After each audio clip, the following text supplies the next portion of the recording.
I'm Claudia Yagoubi, Roshan Associate Professor and Coordinator of Persian Studies at the Department of Asian and Middle Eastern Studies at UNC Chapel Hill. I am delighted to be here with you for the final event of fall semester titled Persian Language Pedagogy, Challenges, Obstacles, and Innovative Responses. Please feel free to use the Q&A button on your screen to post your questions for our panelists today. And please do not use the chat button for your questions. Also, indicate the name of the speaker you'd like to address your question to. Our moderator will ask as many of your questions as possible from the speakers today. Before I hand it to our moderator, I would like to thank UNC Center for the Study of Middle Eastern and Islamic Studies, Duke UNC Consortium, Department of Asian and Middle Eastern Studies, UNC Persian Studies Program, and the American Institute of Iranian Studies that have co-sponsored and made this event possible. I would also like to thank Emma Harver, Angelica Strauss, and Abdurrahman Sarsour, who have helped me to organize this event. Now I will hand it to the moderator of the day, my colleague, Dr. Shahla Adel, UNC Associate Professor of Teaching at the Department of Asian and Middle Eastern Studies, to moderate today's panel. Dear Shahla, the floor is yours. Thank you, Dr. Yagoubi, for the introduction. Hello, everyone, and welcome. I'm very happy to be the moderator of this important panel on Persian language pedagogy. And let me just add that in addition to teaching at UNC Chapel Hill, I'm also the visiting associate professor of practice and coordinator of the Persian language program at Duke University. Today, the presentations from our 6th panelists that you are about to see are selected chapters from the Routledge Handbook of Second Language Acquisition and Pedagogy of Persian, published in July 2020. The objective of this panel is to offer an overall view of the recent research on second language acquisition and pedagogy of Persian as stated in the handbook. The handbook begins with second language theories adopted in teaching Persian as a second language, as well as a heritage language. Then it moves to the discussion of skills, hands-on methods, and techniques. Our 6 panelists will each have 15 minutes to present, and at the end of the last presentation, we'll have Q&A, and you'll be able to ask your questions from our panelists.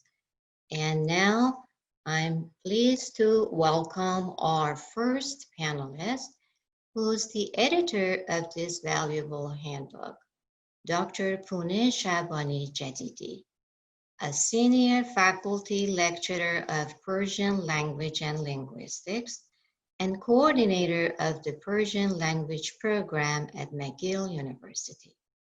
She holds a PhD in linguistics from the University of Ottawa, as well as a PhD in applied linguistics from Tehran Azad University. She has taught Persian language and linguistics, as well as Persian literature and translation at McGill University, the University of Oxford, the University of Chicago, and Tehran Azad University since 1997. She has published a series of proficiency-based textbooks for Persian, namely the Routledge Introductory Persian course and the Routledge Intermediate Persian course, both with Dominic Brookshaw. In addition, she is the author of What the Persian Media Says, and the Routledge Advanced Persian course. She is the co-editor of the Oxford Handbook of Persian Linguistics and the Routledge Handbook of Persian Literary Translation, to be published in 2022. She served as the president of the American Association of Teachers of Persian from 2018 to 2020. The title of her presentation today is Idiomatic Expression, Processing, Comprehension, and Production in Second Language Learners of Persian. Dr. Shabani Jadidi, please start your presentation. Thank you. Thank you very much, dear Shahla, for your very kind, elaborate introduction. I would like to start with thanking Claudia for inviting us today and for organizing this panel to present our papers, as Shahla said, which were published in my recently published handbook, the Routledge Handbook of Second Language Acquisition and Pedagogy of Persian. These 6 chapters showcase selected chapters from 29 chapters of this handbook. This handbook has 4 parts of theory-driven research, language skills, classroom research, and social aspects of teaching and learning Persian. This is the first handbook edited volume that focuses on second language acquisition and pedagogy of Persian. Previous handbooks and edited volumes mainly concentrated on theoretical Persian linguistics, such as the most recent one, Advances in Iranian Linguistics, published in 2020 by Larson et al., Trends in Iranian and Persian Linguistics, and Oxford Handbook of Persian Linguistics. The 2 last ones were published in 2018. So I hope that this will be the beginning of publications like this, which focus on second language acquisition and pedagogy of Persian, because this field is rather understudied, and I would like it to be as the same level as English and French second language acquisition, if not at least at the same level as Arabic and Chinese, on which there were many volumes written. So let me share my screen with you, and I start my chapter in this volume. So here, so that's the handbook. So my topic is the acquisition of second language morphology, where I focus on idiomatic expression processing, comprehension, and production in second language learners of Persian. Idiomatic expressions are also referred to as formulaic language, and they are derived from the particular cultural and contextual priorities and assumptions, which are dually rooted in the human brain and human society. These dual roots, that is the human brain and the human society, are what I'm going to explore today, and what I have done in my article in this volume. So the human brain in form of mental lexicon and the human society in form of classroom. So the goal of my study was to study how idiomatic expressions are represented and accessed in the mental lexicon, to compare first language and second language mental lexicon. In the next slide, I'm going to tell you what mental lexicon is. To review some current theories of idiomatic expression processing, to investigate the processing and acquisition of Persian idiomatic expressions, and finally to evaluate techniques for teaching second language idiomatic expressions. So what is mental lexicon? Mental lexicon, the general definition is that it is a dictionary represented in the mind, which is used by individuals to comprehend and produce a given language. A more technical definition is that mental lexicon is the cognitive system that constitutes the capacity for conscious and unconscious lexical activity. And it's this second definition that I'm more interested in. That is what I have, during the past decade, I have studied the subconscious lexical activity, and I'm going to refer to some of the studies that I have done in that level. So first language and second language mental lexicon, are they the same? Are they holistic? Do we have an integration of them, or are they separate? Well, there are different theories. One theory focuses or supports a holistic multi-competence, meaning there are some evidence for it. For example, research has shown that frequency of cognate words in one language affects their processing rate in another. Like, for example, if you are a Persian English bilingual, the frequency of pedar would affect father because they are cognate words. And the second one, translation performance is improved when there are morphemic similarities between L1 and L2. For example, morphemic similarity, like if you're a bilingual of French and an English bilingual or second language learner of either of them, then the translation performance, if you know of the morphemes that are similar, like tion or ment, the performance in one would improve the performance in the other one. The third evidence comes from studies that show that homographs activate their corresponding meaning in both languages, regardless of the stimulus language. So homographs such as manifestation in French and manifestation in English, which have different meanings, but they're written the same way, but they activate each other when participants see or hear them. Of course, like any other theory, there are some opposite evidence to this holistic view, and this evidence comes from studies on code switching, which says that bilinguals using one language at a time, and this implies that L1 and L2 mental lexicons are separated. The other evidence comes from aphasic studies, which says that brain damage patients recover no languages one at a time. But overall, I think there is more evidence for the integration of L1 and L2 mental lexicon. In this slide, I tell you what are they, where are the lexicon stores in first language and second language? Well, first of all, let's consider first language. But first of all, let's look at the brain. So this is different parts of the brain, and what I will focus, or what our focus is on frontal lobe and temporal lobe. So the green section and the yellow section. L1 speakers are said to possess two different brain memory systems that work simultaneously and in parallel. This is also called declarative procedural model. And according to this model, the lexicon is stored in the declarative memory, which is also where the explicit or conscious knowledge is stored, which is rooted in the temporal lobe. So the temporal lobe, which is this green section, is where the vocabularies the lexicons are stored, and where the explicit knowledge is stored. It is also, temporal lobe is in charge of language comprehension, including idioms. Now, the rules, on the other hand, are stored in the procedural memory, which is also where the implicit or non-conscious and automatic knowledge is stored, which is rooted in the frontal brain structure. So as you see in the yellow part is where the rules are, and where the implicit or non-conscious knowledge is. And frontal lobe is also in charge of the speech production and syntax. So when it comes to second language learners, then which part of the brain is more active for, let's say, lower proficiency level? It seems that at the beginning of the proficiency level, second language learners rely mostly on the temporal lobe, where the lexicon is stored, where the explicit knowledge is.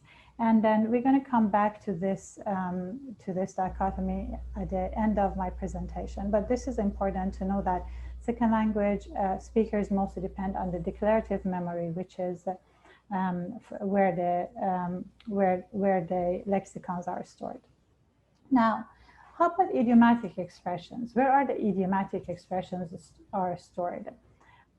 If you look at the brain from above, we can divide it into left hemisphere and right hemisphere. The left hemisphere of the brain is in charge of logic, math, language, reading, writing, and analysis. And the right hemisphere is in charge of personality, creativity, intuition, music, art, spatial abilities. So when it comes to idiomatic expressions, we must note that there is not only one type of idiomatic expressions. We have more idiomatic, less idiomatic, more salient, less salient. So according to graded salience hypothesis, more salient and more frequent idiomatic expressions are stored in the right hemisphere, whereas less salient and less frequent ones are in the left hemisphere. This is supported by neuropsychological L1 figurative processing studies. And also, according to fine coarse coding theory, left hemisphere activates only a small set of semantic fields closely related to the dominant meaning of a stimulus word, whereas the right hemisphere engages in coarse coding, that is activation of a large and diffuse semantic fields related only peripherally to the word being processed. So according to these, the more idiomatic, the more figurative expressions there are, then they will be stored in the right hemisphere, where there is creativity, music, art, etc. And then the ones that are less idiomatic, less figurative, are stored in the left hemisphere. And we have a very interesting evidence here from an Italian patient with selective atrophy of left hemisphere region who was better in figurative language. So he wouldn't understand regular, ordinary language, but if you would say something in poetry, in figurative language, in idiomatic language, then he would understand it. So this is very interesting. Now, how about L2 idiomatic expression processing? There is a very interesting theory called which has to do with the similarity between the two languages. And studies show that similar idioms like del be kasi dadan, give your heart to someone, they are processed slower than dissimilar idioms. For example, sar be sar gozashtan, which in English is pull someone's leg. So we or let's say second language learners of Persian would take them less time, shorter time to process dissimilar idioms than similar idioms. Again, we're going to come back to this in my other slides. Now, how about experimental studies for Persian idiomatic expressions? I've done some research, as I said, in the past decade about compound verb processing, where I use mass cramming experiments, and there I wanted to know if we process idiomatic compound verbs differently than the transparent idiomatic verb. Transparent compound verbs. Transparent compound verbs such as ghaza khordan, and then idiomatic ones such as farib khordan or zamin khordan. And then according to my study is supporting the previous theory that I just talked about, in that the verbal constituent in farib khordan, which is the idiomatic one, which is the opaque one, is processed faster than the verbal constituent of ghaza khordan. And then the reason could be like what I just explained in the previous slide, that is because when you read farib khordan and farib dadan are your only two options, but when you read, for example, ghaza, you know that ghaza khordan, ghaza bordan, ghaza kharidan, ghaza dadan, ghaza, and there are lots of ghazas, so there will be more competition, so there will be slower processing. I did some experiment on L1 idiomatic expression processing and on L2 idiomatic expression processing. We don't have time for me to go over them in detail, but just this table shows you just a glimpse of it. So both of them show decomposition, that is for L1 and L2, I observed decomposition in transparent and in idiomatic compound verbs. And for the priming effect, transparent verbal constituent were slower, whereas in the L1, whereas for the L2, the opaque verbal constituent were slower. Possible explanation for the first one, as I said, competing alternatives of the verbal constituent, and for the second one is probably L1 transfer and non-automaticity and non-lexicality of the opaque expressions in second language. There are some hypotheses that common sense would say they are right, but according to this study, they are not. So idiomatic expressions take longer to process across languages. It's not true, they take shorter. Idiomatic expressions are stored and accessed as a whole, whereas non-idiomatic expressions are decomposed. This is not true, both of them are decomposed. I was interested to know, to investigate two more hypotheses. I wanted to know whether language proficiency affects idiomatic expression acquisition strategies, also whether consciousness raising regarding the meaning of idiom constituents would help their ultimate acquisition. So as I told you, there are different idiomatic expressions. We have ones which are very dissimilar, like dast kardan, to hesitate, del be darya zadan, to take a risk. Some of them that are very similar, like chase zadan, to cast an evil eye, to knock on the wood. So I ran 2 experiments. In experiment 1, the pre-task were 20 idiomatic expressions. I gave it to my students. I asked them to guess the meanings, articulating the strategies that they were using at the same time. And then I taught them only the holistic meaning of these. The task, after a week, I gave them a test of acquisition, checking the definition of these idiomatic expressions. And then for the production stage, I asked them to write a paragraph with 5 selected idiomatic expressions. In experiment 2, I did the same, only I also taught them the constituent meaning as well as the holistic meaning. And then this is the results that I got. So as you see, as the common sense would also tell us, novice used, well, they had less average percentage of correct guesses, and high intermediate had more. But the most interesting thing is the strategies that they used. That novice used first and only resort, their resort was to L1. They tried to find L1 idiom equivalents. Mid-intermediate level students, they use L2 cultural cues, and they resort to L1 and other L2s. High intermediate were very similar to native speakers, that is, they mostly use constituent meanings, and their last resort was to L1.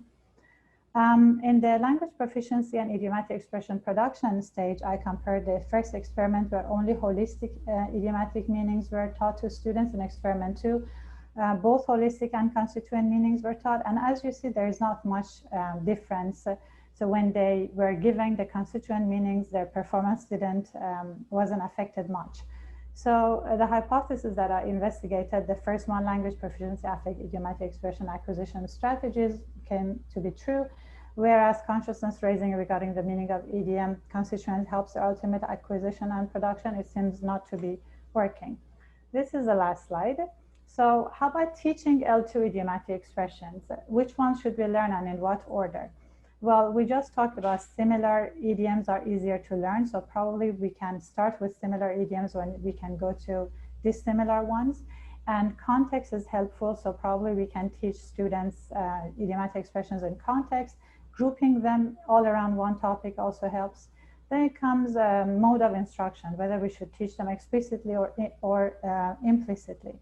As the previous slides that I showed you, explicit teaching works better for let's say introductory levels, for lower proficiency levels, because they use declarative, they rely mostly on the declarative knowledge, whereas for the higher level of proficiency, implicit or incidental instruction works better, and then we can teach the figurative idioms like that. Instructor knowledge of second language acquisition theories also is very helpful, because they would know what is hard, what is easy to acquire, so they would prioritize what in what order. Also, what particular L1, L2 pairs exist in the class also helps, because the instructor would know what not to put so much time on if they already know it in their first language. Thank you very much. Thank you for listening. Thank you, Dr. Shabani Jadidi. And now I would like to welcome our next panelist, Dr. Karin Megerjumian, a principal computational linguist in the Human Language Technology Department at the MITRE Corporation, where she specializes in artificial intelligence, social media analytics, and lexical semantics. She has expertise in linguistically informed computational approaches for less commonly studied languages, with a strong specialization on Persian. Her past research includes investigation of the linguistic characteristics of Persian heritage language learners. More recently, her work explores the applications of linguistic analysis in the legal domain. She has served on various conference and workshop program committees and has taught courses in social media and narrative analysis at Georgetown University. The title of her presentation today is Linguistic Competence of Persian Heritage versus second language speakers.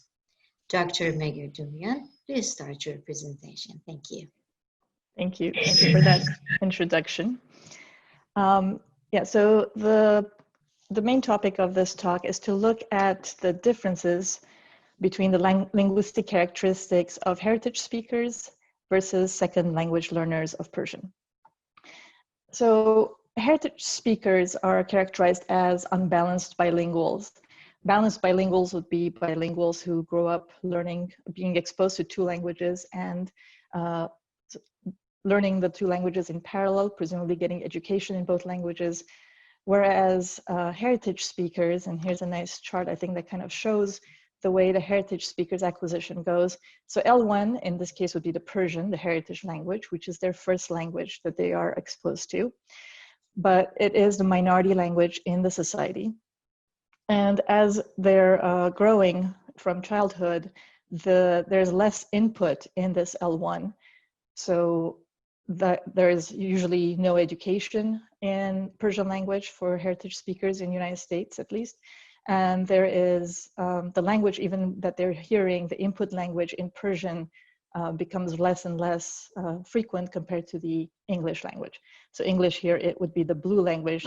So the language of the dominant language ends up being the main language that they are stronger at, and the L1 becomes the weaker language. There's also large variance, as we know. Some heritage speakers are very near native in their abilities, whereas some of them may only understand and not speak the heritage language, and there's a whole continuum, as we know. But could you please share your screen? Thank you. Oh, I'm not sharing. All right, and for second language learners, on the other hand, the L1, their English language in this case, the English language is the main language that there's their native language, and they're exposed to the L2, the Persian language, only later in life, as you can see. So there's no L1 acquisition in the Persian language.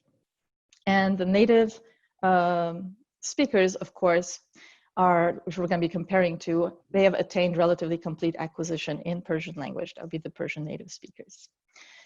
So heritage language research has really been taken off, I would say, within the last decade or so. And heritage, one thing that has been found, and as people are in agreement with, the researchers are in agreement on, is that it is characterized by coherent grammar. So it's not that heritage language or heritage speakers are making mistakes on the language, but rather this is a very systematic patterns of linguistics that we are seeing that have developed as a language change. And in fact, you see that the characteristics that we find in heritage language are shared across different language groups. So it's not particular to any specific language. It's really a pattern, a systematic pattern of a language development. So the goal of this talk is we all have a lot of anecdotal information or anecdotal stories that we have from class of how heritage language speakers differ from L2.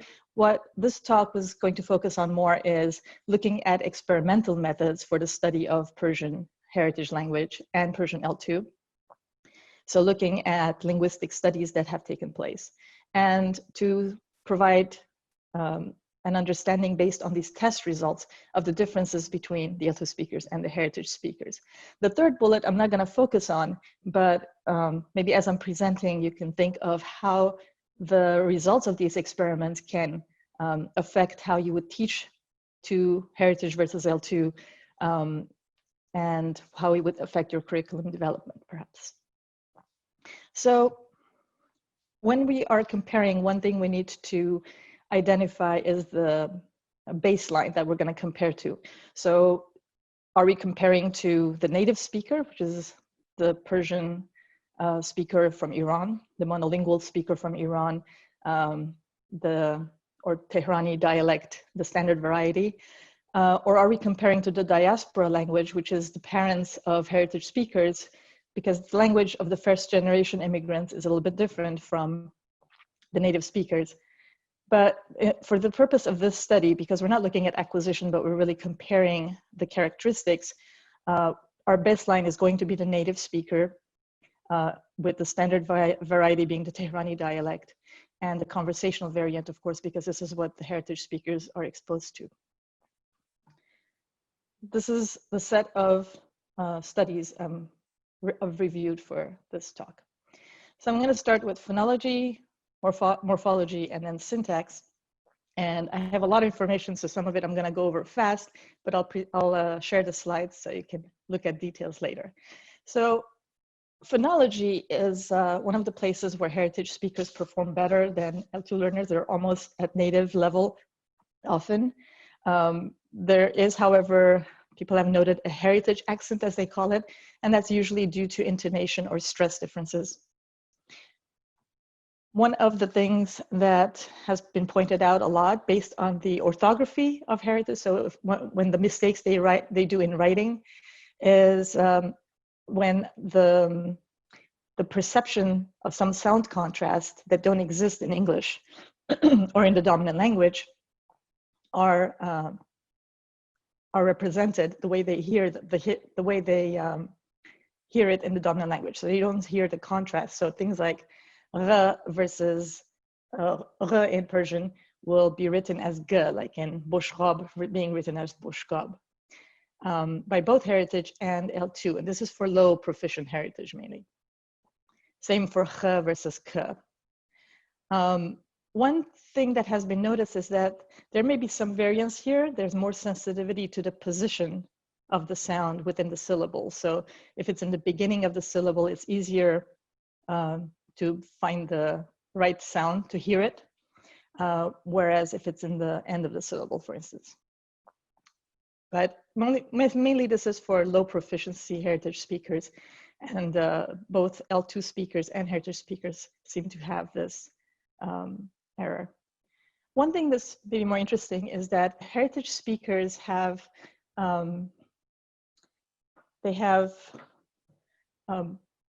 internalized a lot of the phonological alternations that exist already in the language in Persian. And again, you can see that in their orthography. So things like, this is all the linguistic names for the patterns, but like assimilation. So n in Persian before a b or p or m turns into a m. So shanbe is written with a n, but it's always pronounced shanbe.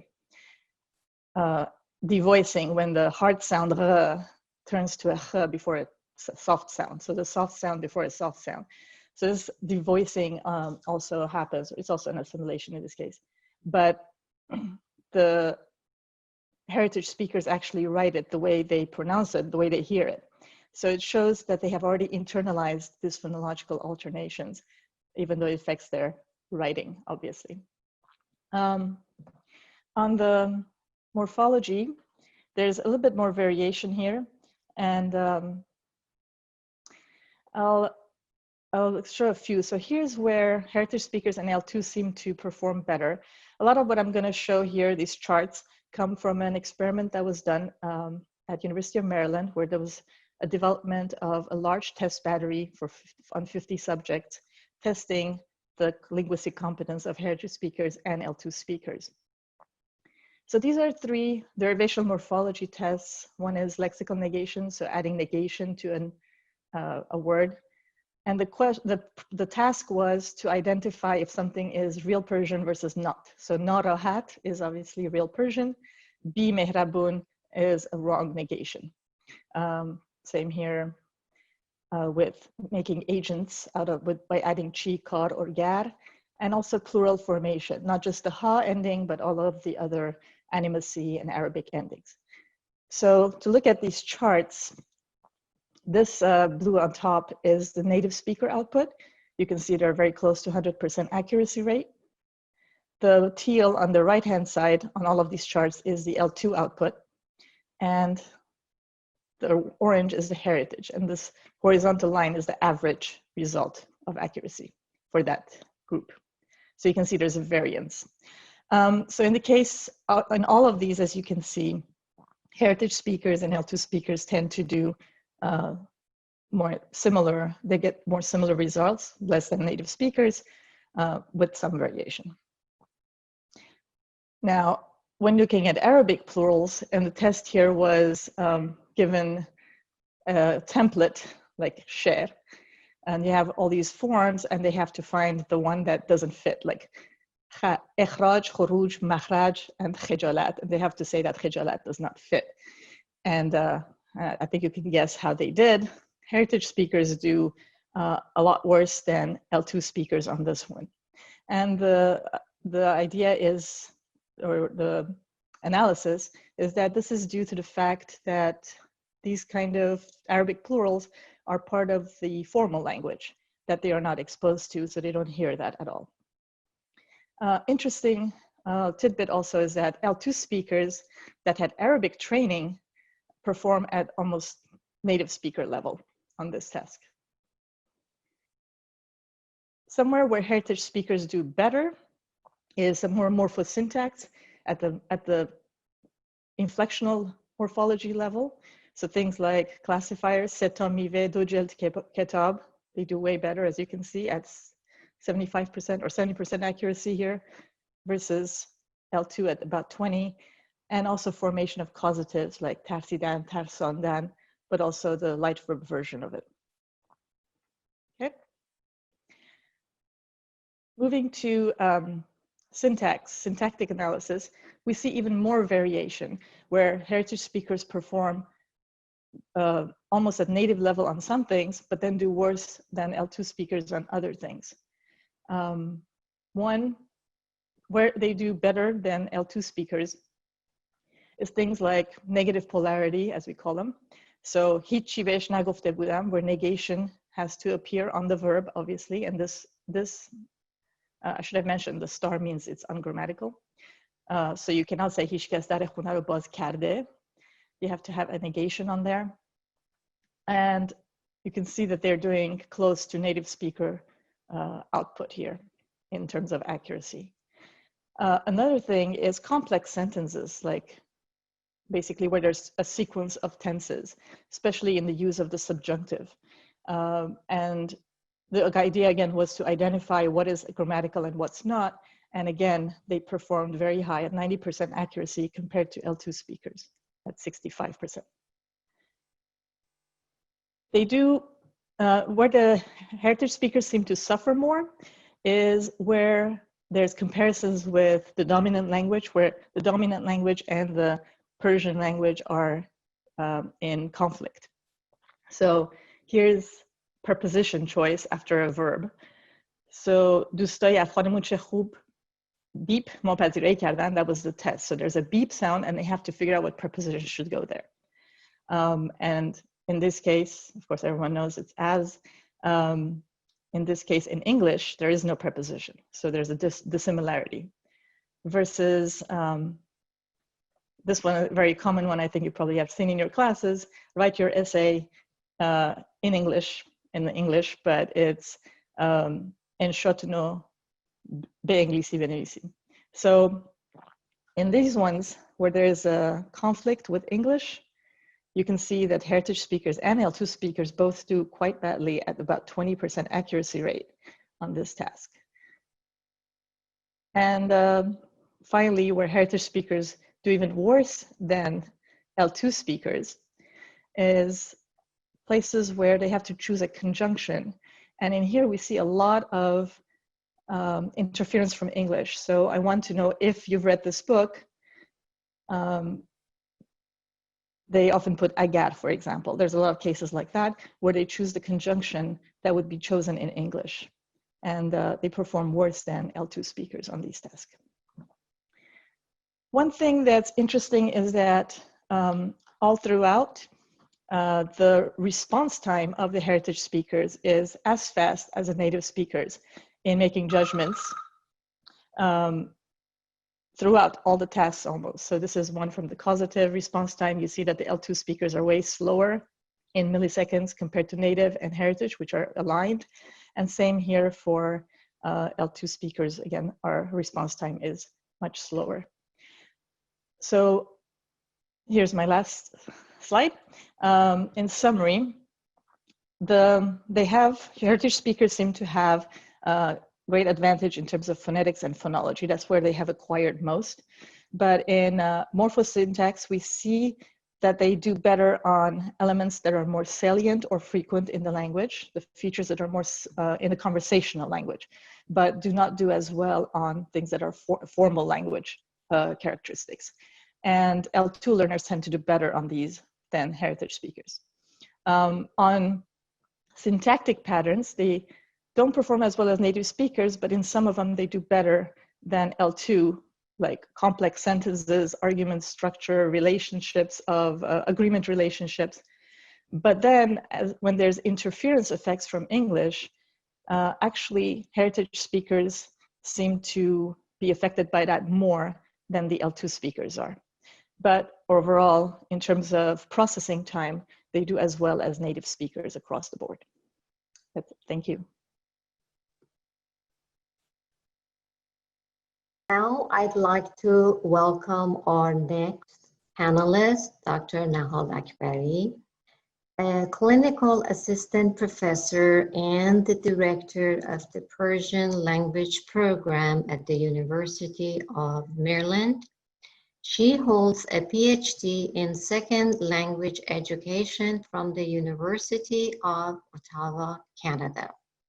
She has been leading and contributing to various teacher training workshops, materials development, assessment, and language program evaluation projects across the U.S., including the National Middle East Language Resource Center, the Center for Advanced Research on Language Acquisition, the Center for Applied Second Language Studies, and study abroad programs with the American Councils for International Education.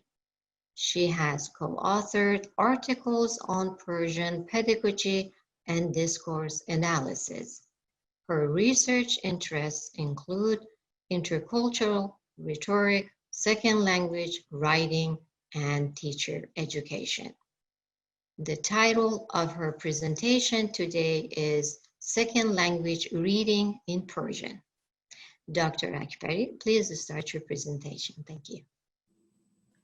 Thank you very much, Shahla. Greetings, everyone. And I would like to start by thanking our host at the University of North Carolina, Chapel Hill, and also my colleague Pune for putting this panel together and giving us a chance to go over some of the topics that we explored in the handbook. So let me start by sharing my screen.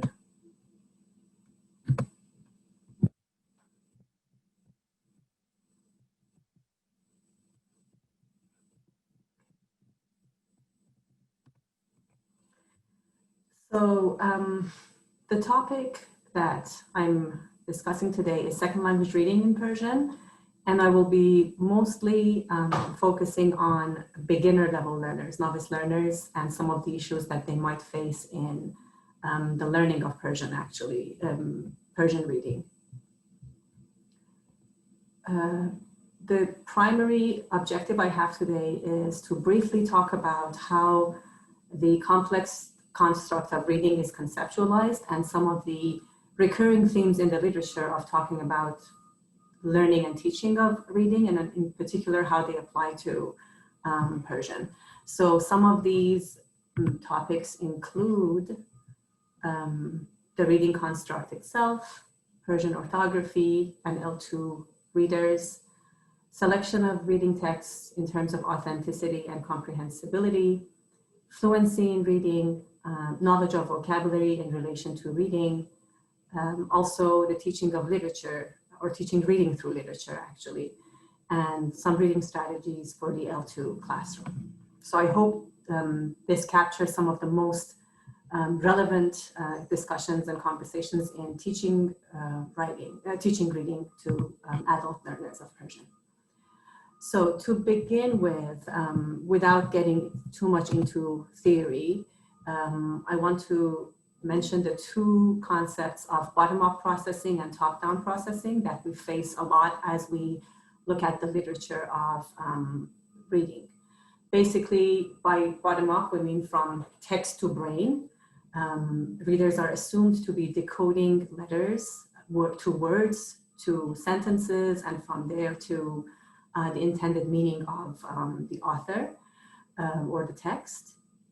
The other one is top-down processing, which is actually from the brain to the text, meaning readers approach text with certain expectations and they engage with the text through a combination of their background information plus what they discover throughout the process of reading the text. You may have heard the famous expression psycholinguistic guessing game, which was used by Goodman back in the 1960s to describe this. So today's notion of reading and the way we look at the construct is actually, it's not any single of these two, but it's an interactive model where readers are always engaged in both bottom-up and top-down processing of the reading that they do. And they rely on a combination of several things, such as linguistic input, for example, schema knowledge, the strategies they have to construct the text. So basically, inferencing, all of these come into the picture when a reader is processing reading, and they actually simultaneously work, and sometimes they compensate for each other, meaning when one is more active, the other one might be less active, and the other way around.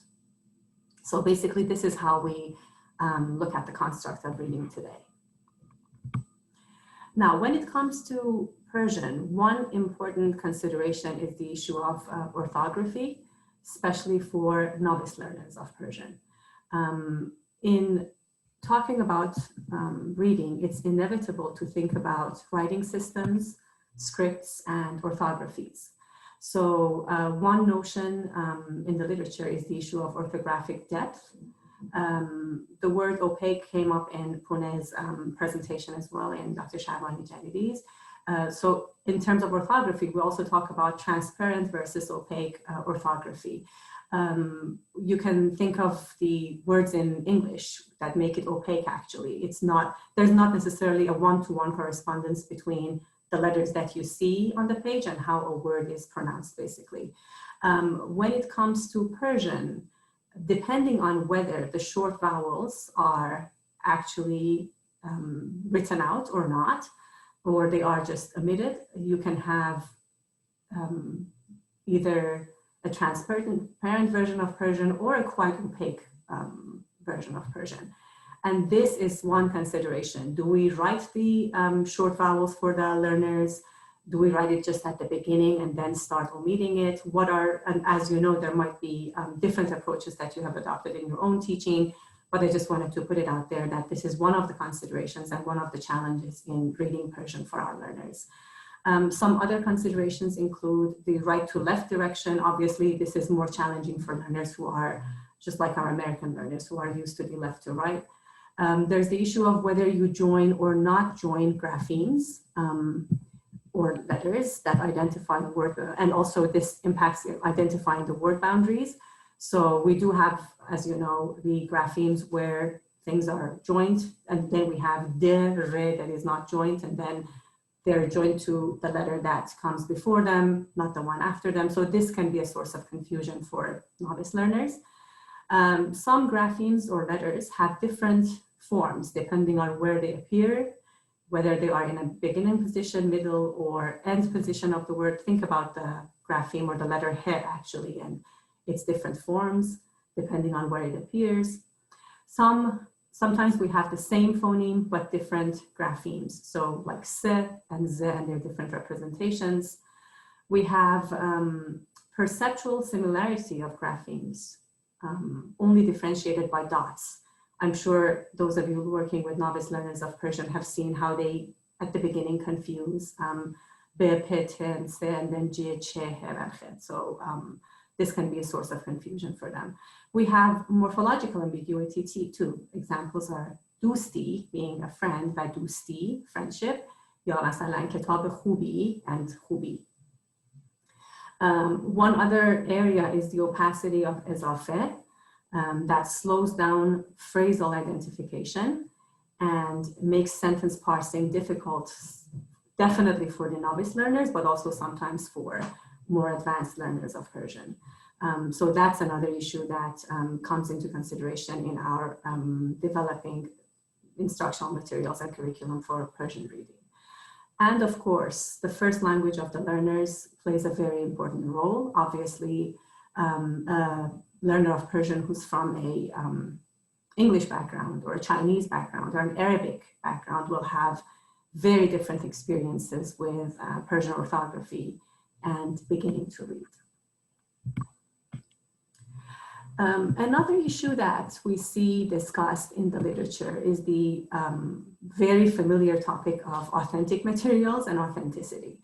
And whether we use authentic materials or not, what do we actually mean by them, and how we navigate basically the issue of authenticity.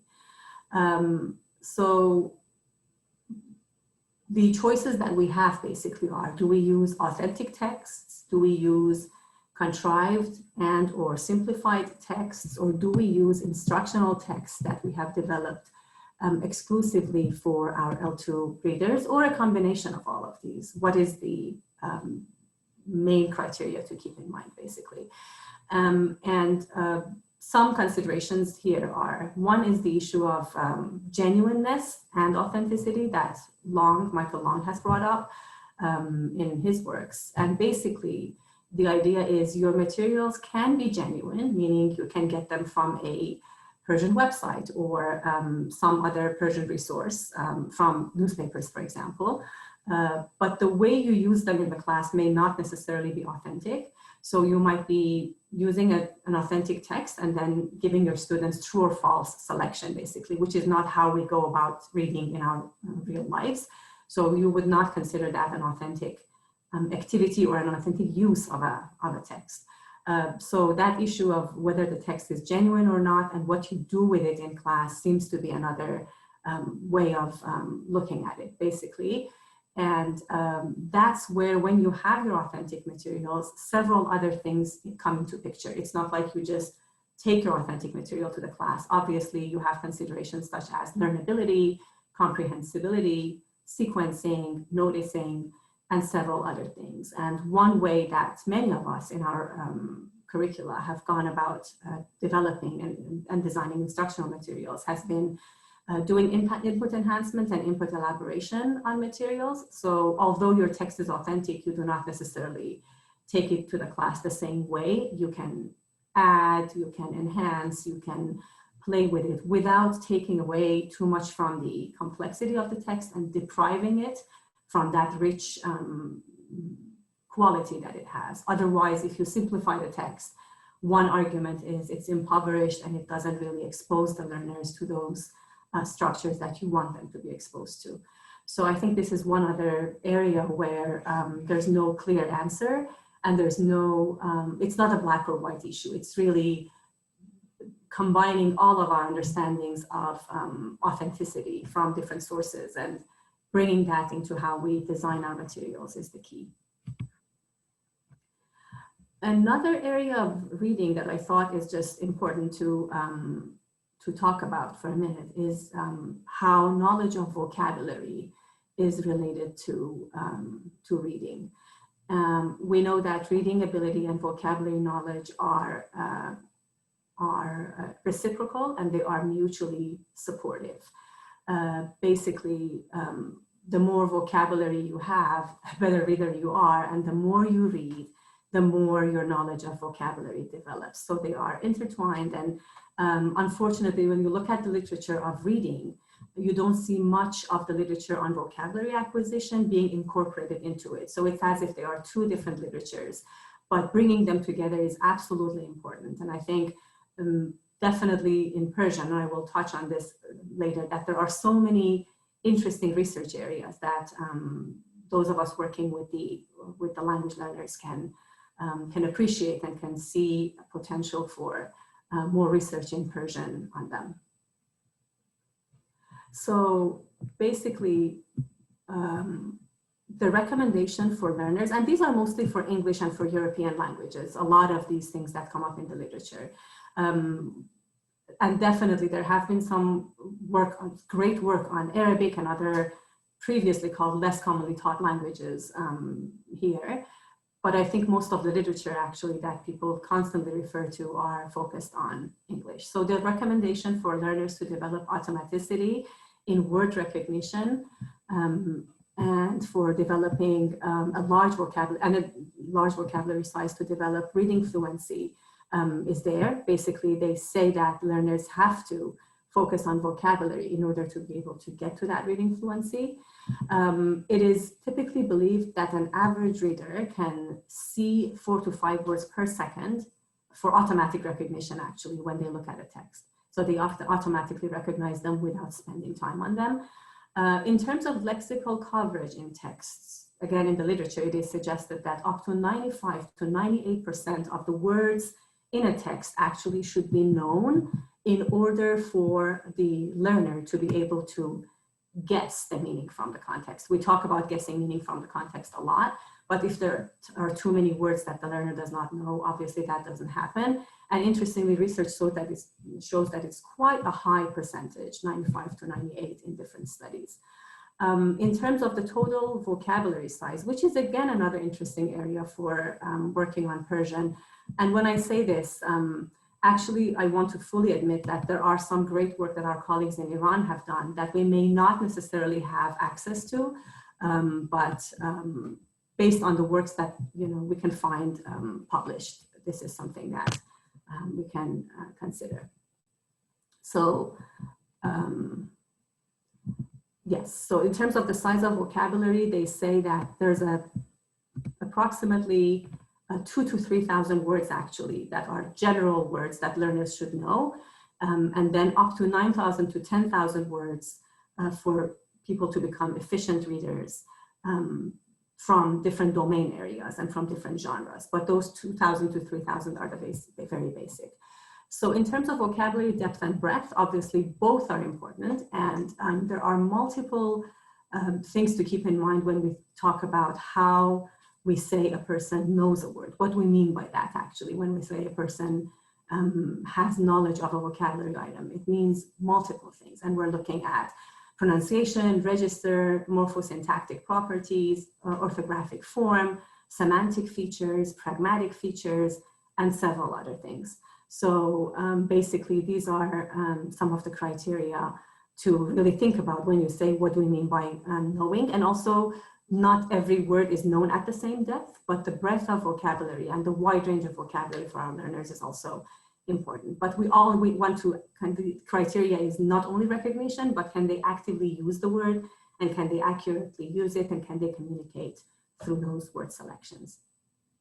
And for doing this, we have intensive and extensive reading activities that we constantly bring into our classes. And there are ways to make sure that you actually have your learners engaging in all these different activities. Very quickly, I also wanted to mention the importance of corpus. So when we say the 2,000 to 3,000 most common words are what learners hopefully learn and need to know in order to be efficient readers or solid readers.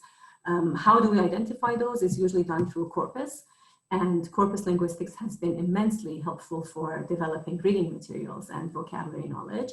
I wanted to quickly mention Peykargah, which is a database by Mahmoud Bijan Khan. I have the link on this presentation. Please check it out if you haven't. I think it's wonderful to be able to see the potential of using corpus. Peykari Matni Zaban Farsi is another one. And if you don't have access to them, there's the dictionary, Farhang Basamadi Farsi, Peykari Matni Farsi and Ruz, which is based on the corpora that we just talked about. The final thing that I wanted to quickly say is literature and Persian L2 reading. We all know the power of literature, how rich and creative language and cultural references come in ways that they do not in non-literary language, dealing with universal themes, fundamental human issues, and therefore highly powerful. So there's not much that you need to argue to know that literature is important, particularly for Persian learners. Many of them, this is their incentive, their motivation for coming to Persian classes. So it is important to use literature, but how to use it and what concerns and considerations we have. One of the main things is intentional derivations from norm happen in literature, and your students actually need to have a good grasp of the linguistic norms in the first place before they can detect and appreciate the deviations. So what type of literary text we use is absolutely important. I'll wrap up by actually saying just one example of one of my learners in class. We were using, many of you may remember if you studied in Iran, شعر دوکاج, کلاس پنجم دبستان. So we had that poem, and the word سیمبان is used in it. سیمبانان پس از مرمت سیم راه تکرار بر خطر بستند. And my learner was using technician, basically, not knowing that this is only literature, and using سیمبان for the word technician in everyday context, talking about what her brother does. So to wrap up, I will just leave you with a slide on some of the strategies that we can incorporate in our classes to ensure that when we have texts, learners are able to engage with them using some global strategies, some monitoring strategies, and some supporting strategies. That's it. Thank you so much.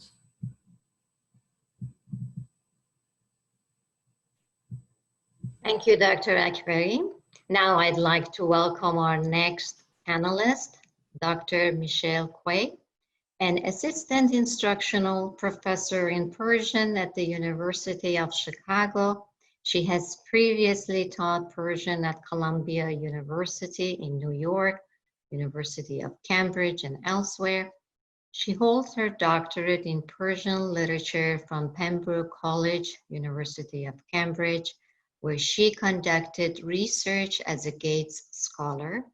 From 2018 to 2020, she served as an executive board member of the American Association of Teachers of Persian and is currently co-editing the Routledge Handbook of Persian Literary Translation.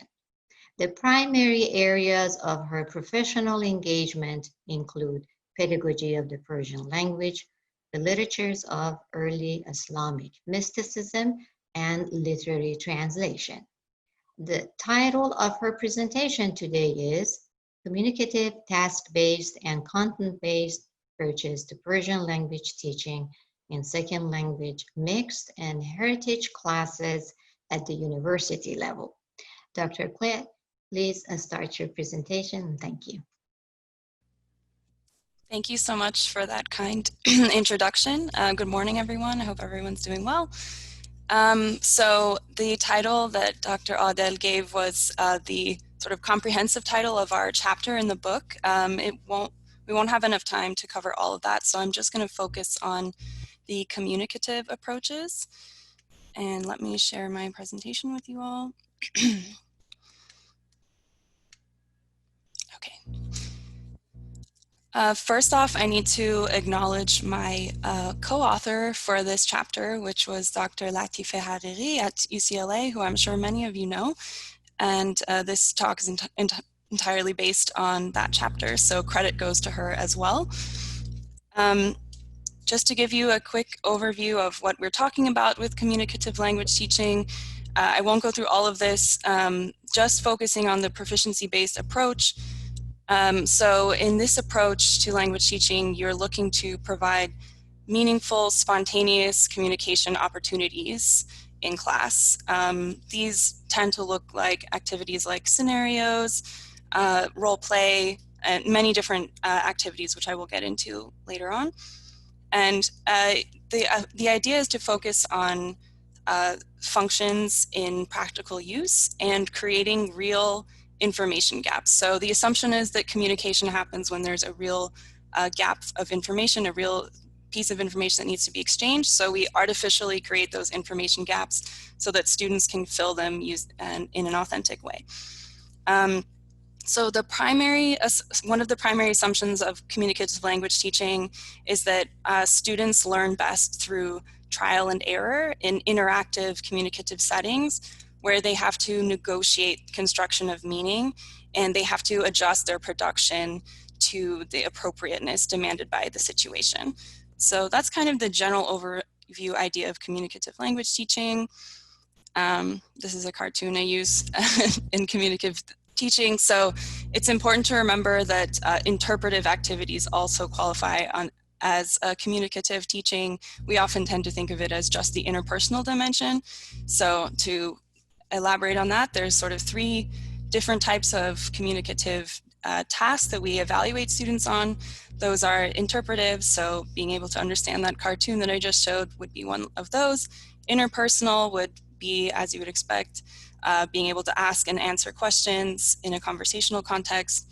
And the third kind would be presentational, so evaluating them on their spoken, a spoken presentation or a written paper or a brochure, anything that is sort of prepared in advance and delivered. And those are for the advanced. I think many of you are probably quite familiar with this, but I will just quickly remind ourselves of how we evaluate students' proficiency on the basis of ACTFL. So there's basically 4 main criteria. The first is the functions, which we tend to think of as grammar, but it's a little bit broader than grammar. It's at a superior level, can they support opinions? Can they hypothesize? At an advanced level, can they narrate in the different time frames and deal with unexpected situations? And at the, going down at the intermediate level, asking and answering simple questions, etc. So functions, kind of like grammar, but a little bit broader. Content areas, basically the vocabulary areas that they are able to deal with. So at a lower level, it might be as simple as food, home, daily activities, and at an advanced level, it could be as complex as the nuclear negotiations or what have you. Interestingly, in the communicative approach, accuracy is de-emphasized a lot. So I think this is something as language teachers we have to really be mindful of, that as native speakers or highly proficient speakers of the language we're teaching, we have a reflexive instinct to correct accuracy errors more than any other kind of error. And this is actually not as helpful for students because accuracy is kind of the icing on the cake. There are many types of errors which actually do not impede communication. So we need to be mindful of what kind of errors we actually correct. And the last metric is the text type. So basically, are they giving me just individual words? Are they giving me real sentences? Are they giving me paragraphs? If you can change the order of all the sentences, then you don't have a paragraph, right? So there needs to be some kind of discourse development happening. And at the superior level would be sort of extended discourse, essay length, multi-paragraph, that kind of thing. Okay, so with all that stuff in mind of how we assess students' proficiency, then let's move to how we design communicative activities to help students reach those levels. Okay, so here's the sort of 5 major categories that are have been identified of communicative activities. I'll go through a few. It's not behaving. Okay, there you go. So as I mentioned earlier, creating a real information gap. So at a low level, this could be as simple as having the class poll each other about their favorite type of food and reporting back and sort of creating a little graph. Playing charades, playing taboo. These are actually, these activities are actually improved in the Zoom environment, I have found, because you can give students the sort of prompts in a private chat and it works more effectively. So the last part of my talk, I'm going to talk about how we apply the communicative approach to Zoom a little bit, how we can use that most effectively. And there's actually, I actually want to make the point that there are certain ways in which Zoom is better for creating real information gaps. So a common activity I use is scavenger hunt. So find someone who meets a certain criteria and they have kind of a long list and they have to ask all their classmates to find someone in that criteria.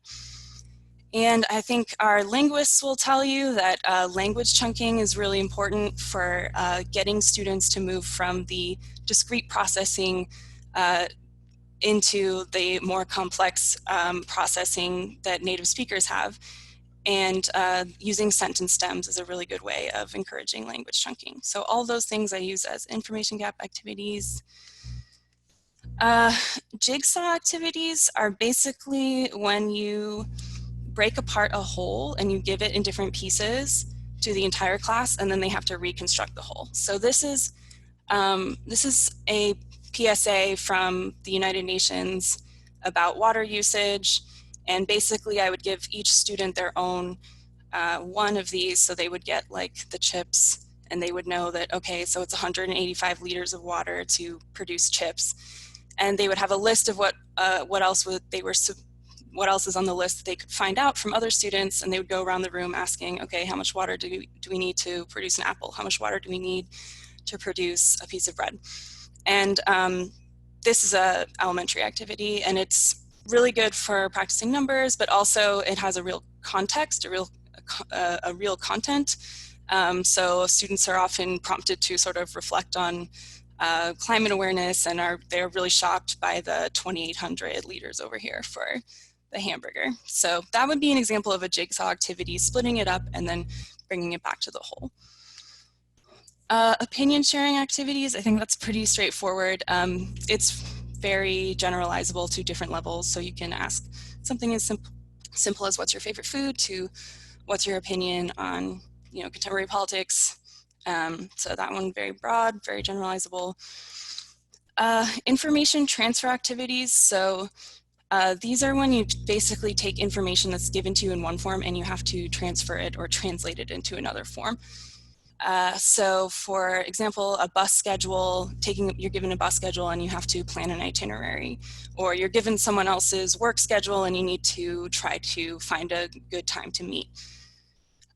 Summarizing a short story or the main points of a reading would also be information transfer. I'm going to give a shout out to Professor Hariri, who does this really, really well in her advanced class using synonyms. So basically having students summarize a story, but really forcing them to use synonyms at every turn. It's really great for developing vocabulary. And another classic information transfer task is the describe and draw task, which is something like having students describe their house and then the other person draws it, or you give them a picture of a house and they have to describe it to their partner who draws it. And this is another area where Zoom is actually more helpful because they literally can't see the thing that you sent them, whereas in class they kind of have to pretend that they can't see each other's papers. So, not all hope is lost with Zoom, and some things actually work better. So, okay, this is just an example of an information transfer activity. So I would give them this map of Esfahan, and then they would have to sort of give each other directions to various cultural locations, and it's also an excuse to expose them to the sort of different monuments in Esfahan. Yeah, I think I'll give one more example from that same information transfer activity. So I'm going to leave my presentation for a second because I have a website I want to show you. I will send these students off to look at this Iranian tourism website and do some research on their own. And then they will produce a brochure on the basis of that. So researching simultaneously online is another area where working on Zoom together is actually way better, and they can collaborate simultaneously and make a Google Doc. So to give you an example, I had students doing that task, and this is what they came up with about Shiraz in about 30 minutes with 3 of them. So yeah, so I think there's definitely some advantages of Zoom here that we need to keep in mind. And the last type of activity I want to mention is reasoning gap activities. So the idea here is that you give students some sort of input, and then you ask them to make a logical sort of output on the basis of those inputs. So for example, you could give them half of a short story and ask them to write their own ending. You could have them read a poem or a song, listen to a song, and then write it from a different point of view. So maybe you just heard the beloved's point or lover's point of view, but you want to hear the beloved. And something that I use a lot from Persian of Iran Today, Farsi Iran Emruz, which our colleagues Anusha Shahsavari and Blake Atwood have written, is taking a song and using some of the lyrics to write a dramatic play that usually turns out pretty well. So those are some reasoning gap activities. As I mentioned, the last part that I want to talk about is, which I already kind of touched on, was how we can adapt communicative language teaching to working with Zoom and other online media. This obviously wasn't in our chapter, but I thought it was important to kind of respond to our actual moment of online teaching. So this isn't exhaustive at all. It's just sort of what I found working in the online environment. The chat function, as I mentioned, is really useful for, first of all, facilitating fishbowl discussions. So this is like when you have just 3 or 4 students discussing with their audio on, and then you can have people commenting, asking questions from the chat. And I find that it gets students who are a little bit more reticent more likely to participate. Another function that's really, or another use of the chat function that's great is collecting submissions anonymously. So I'll give students a prompt like the following, like, "Dusti daram ke," I have a friend who, I have a professor who, and then they're supposed to tell me something funny or interesting about one of their friends or their professors, hopefully nothing bad about me. And then they can send it to me anonymously in the chat. And then I collect them here in the Google Doc that we use, and then it turns into a communicative task where they go around asking each other, "Oh, do you have a friend that only likes to eat food under the table?" or whatever strange thing it is that they came up with. So again, Zoom can actually be great. I started using the poll function as a mini quiz. I know this isn't super innovative. Plenty of people have been doing this in huge lecture halls, but I think we haven't been doing it as much as language teachers because we're used to our small class size. So that's something definitely to think about. I mentioned already researching online simultaneously and collaborating on real time. That's great. And the last thing we have is, of course, it's really easy to invite guest speakers now. So that's something that I've been trying to take advantage of to make my class more communicative. I think there's plenty of more things I could talk about, but I only have 1 minute, so I'll just leave you with the last thing, which is a project that I assigned for communicative asynchronous learning, because I think most of this was synchronous.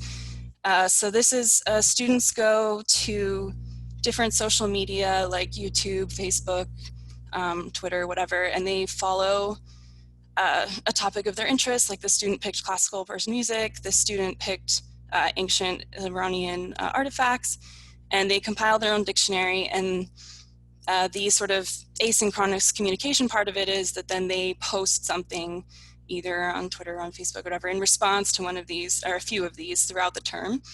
And studies have shown that asynchronous communication actually improves students' synchronous, like live communication, almost as much as practicing live communication itself. So that's like really good news for us. That's my timer, so I'm gonna leave it there. Oh my gosh, sorry. And I think we'll answer questions at the end. So if anyone has any questions, hold those and we'll get to them. Thanks so much. Thank you, Dr. Quay.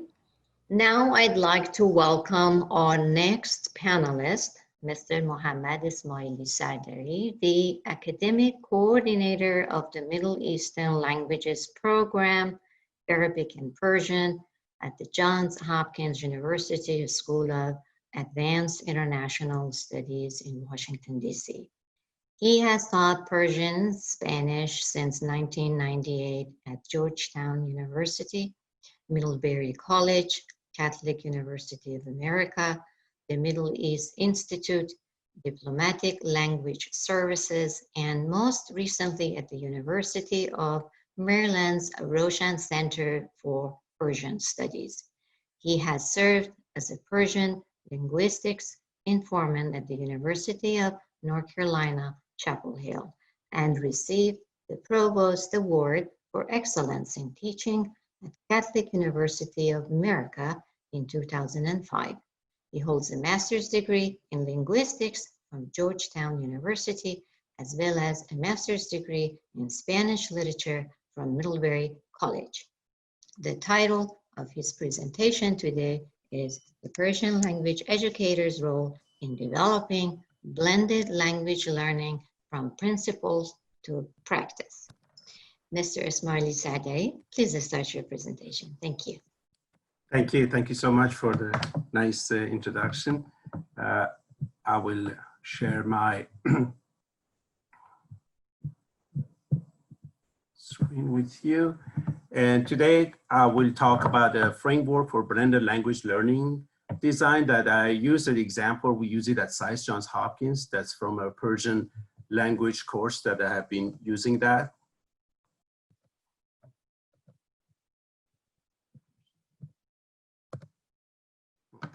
So basically, the first thing we want to talk about what does blended mean, or perhaps I should say, what does blended language learning mean? So in blended language learning, we have a combination of face-to-face, which is in the classroom, teacher and students, and also plus 1 hour online, and basically that would be a virtual environment learning. In this case, for our case, is asynchronous. So that would be our BLL, blended language learning, face-to-face and online.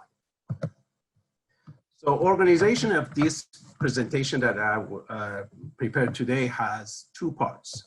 First part has to do with the methodological section, and this section with the focus is on the importance of instructional design process.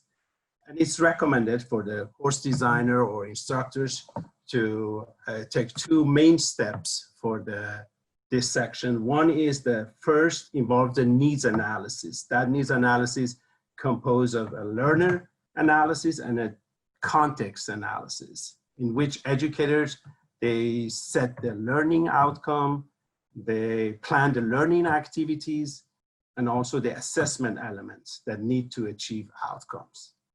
Another steps they should take into consideration is requires an application of a research-based framework that consists of underpinning of the learning theories and research findings. That's very important, as regarded as essential to blended language learning. The other part of the presentation has to do with the apply section. The apply section, obviously, I will show you the example of my unit that I've created for the blended language learning. But there's one important thing that has to do with the both section is how to the instructors sequencing the activities that foster autonomy, that promote collaborations, create opportunities for interaction and negotiation of meaning, and also find opportunities for reflection.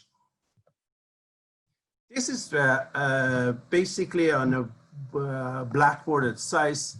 That shows a format of week 1 on how to use blended language learning. So the week 1, the first session would be online class preparation. That will show you later on with the example what they do prior coming to the class. And once they come to the class, this is the face-to-face communication, that what we do in the class. And then finally is, it could be face-to-face or online. It's using one of those technology. In this case, this week is a forum, which is more interaction. It could be a wiki, more collaborations, or it could be a blog, autonomous, or it could be, these are the stuff that we use, or voice thread using the final stage of a task, which is reporting. So how to effectively design the new learning environment.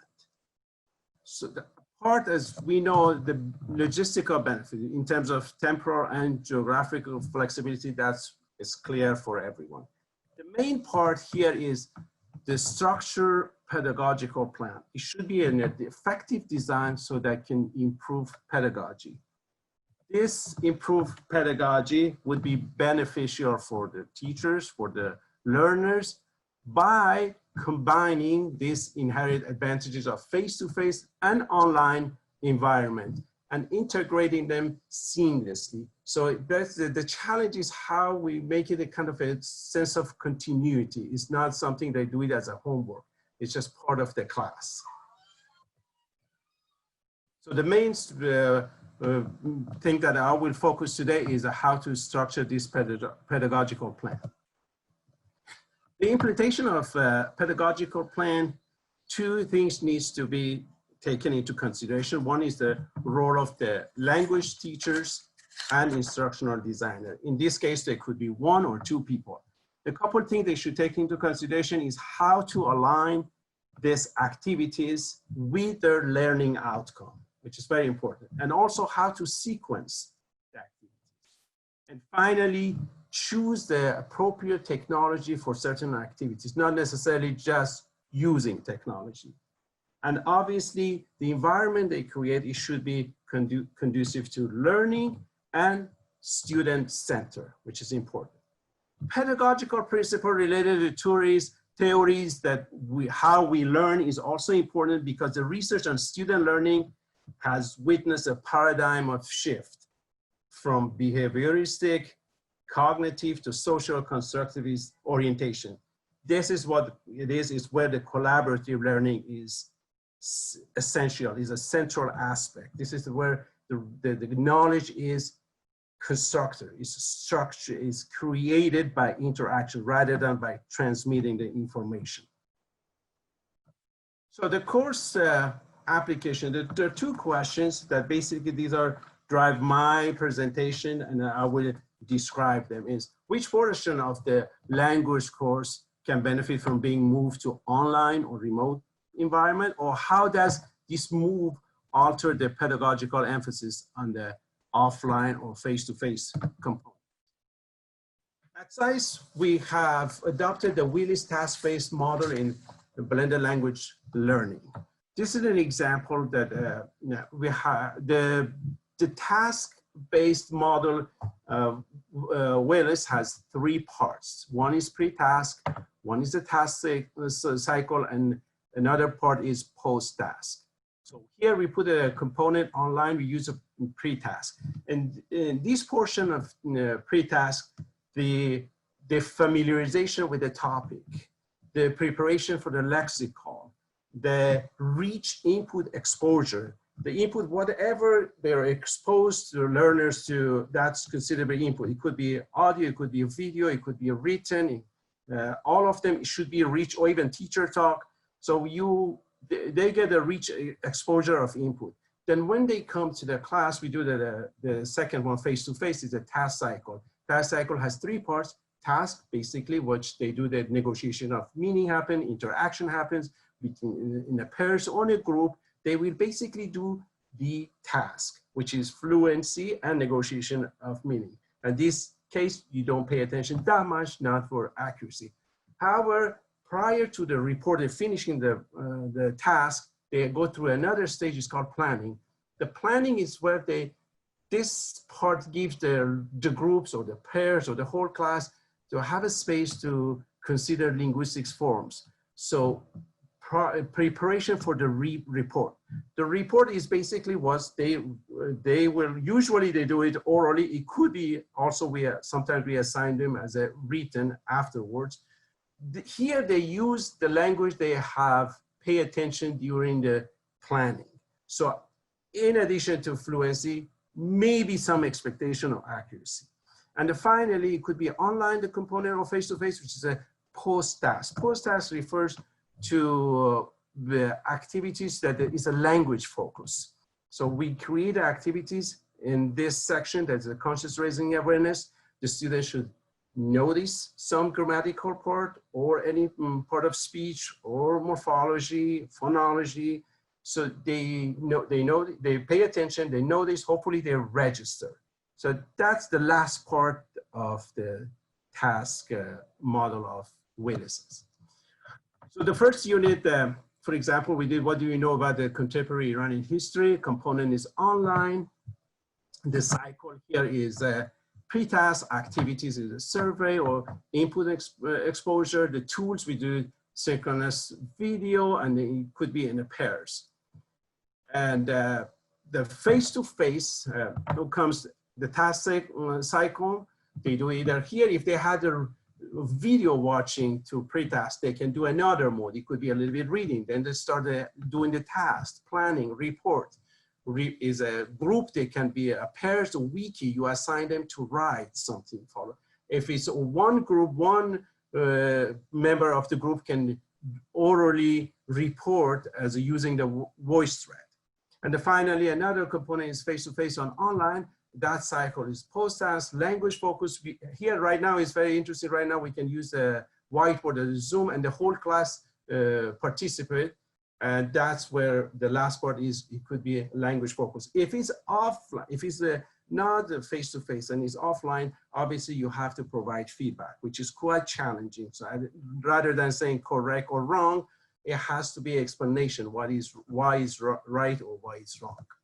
So the example of online print task activities that we did is the instruction. First you do the instruction. Another thing on online, couple of things we should take into consideration, we should really pay attention is instruction. It should be clear, it should be consistent, the deadline should be there, and you should follow it systematically so they don't confuse the following week or the next week.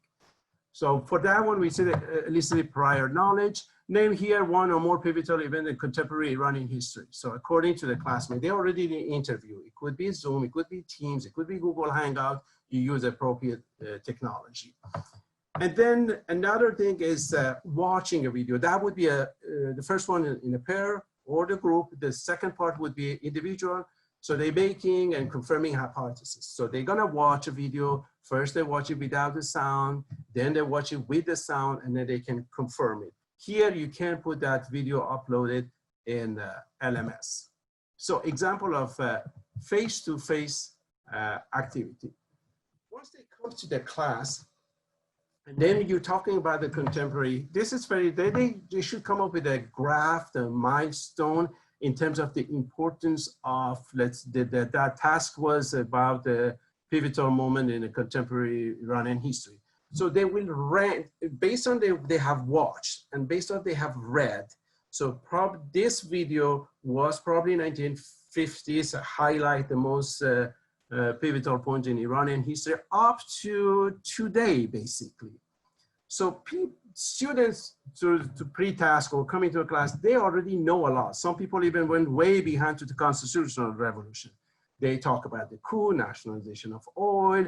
Even recently, they talk about the killing Qasem Soleimani, white revolution, cultural revolution, Islamic revolution, name it. So there are a lot of events that happens based on their knowledge and what they have read and they have watched.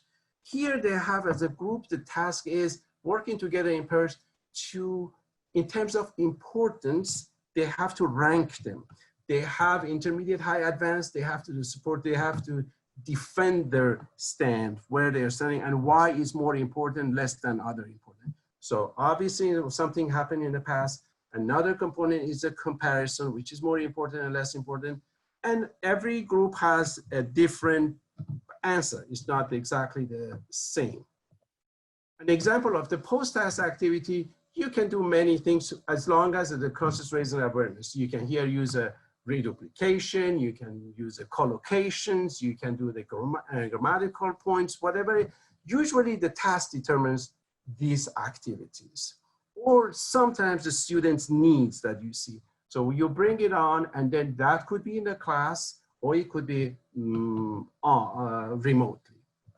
And then finally, I come to my conclusion. There are a lot of challenges, but the main thing we have to do, they're creating opportunities for accessing input, the producing, they should produce output, they should do the negotiation of meaning, they should have a time to reflect on the meaning and forms. And the challenges on a remote component of the blended is the designing, planning, design and blended sequence, and also sequences of activities. These activities should provide guidance and support to learners while you are not there. These activities should create an autonomous environment for learning skills. And also it should foster interactive or collaborative. So the major thing is, it is like a class, it is like a physical, but you have to give them guidance, you have to give them instruction, you have to provide feedback if it's offline doing the grammatical point, but at the same time, you have to create for a blog, autonomous, do it a forum, interaction, to create wiki, collaborative, the whole should be participating. these are the challenges that are basically facing. And also another thing is time consuming. But we started doing this about 5 years ago, prior to this pandemic. And then I think we should wait for the end of this presentation of my other colleagues. So then if you have any question, I would be glad to answer your questions. Thank you.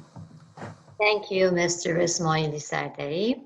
Now I'd like to welcome our last panelist, Dr. Peyman Najumian, an Associate Professor of Teaching of Persian at the University of Southern California. He holds a PhD in linguistics from the University of Ottawa, Canada, and 2 master's degrees, one in speech and language technology from KU Leuven in Belgium, and one in teaching Persian as a foreign language from Allame Tabatabai University in Tehran. He has published the Persian Learner Series and developed Persian Learners Dictionary, a smartphone app for elementary Persian learners. He has been teaching Persian for more than a decade. He's a certified ACTFL OPI and writing proficiency tester and trainer, and is registered with the Language Testing International. The title of his presentation today is Using Technology to Develop Instructional Materials for Persian based on Task-Based Language Teaching. Dr. Najumian, please start your presentation. Thank you. Hello, everybody.